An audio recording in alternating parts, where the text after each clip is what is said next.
Ay sana hindi mga ipa yung palay. Sana makabawi tayo ito. Maganda yung kanyang bunga. At sana kung magbebenta tayo ng palay, wag sana tayong babaratin ng supplier. At sana mabawi natin yung mga ginastos dito sa pagtatanim at pagbili ng abono.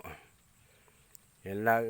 Ngayon na karoon na ng mga bunga lahat. Siguro hindi na ito aabutin ng katapusan ng March.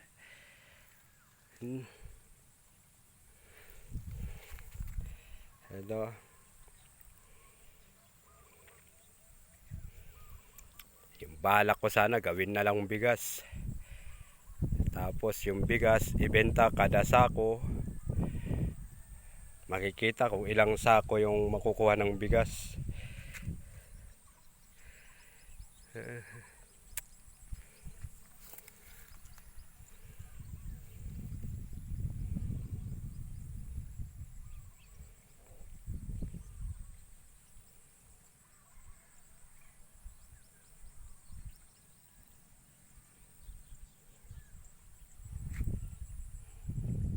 Tapos mahina ngayon yung tubig.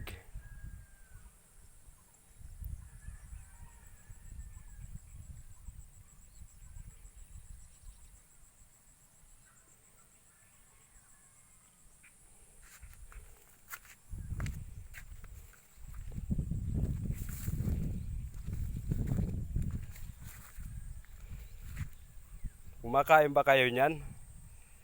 Hindi ko alam kung ano sa Tagalog to. Parang gabi.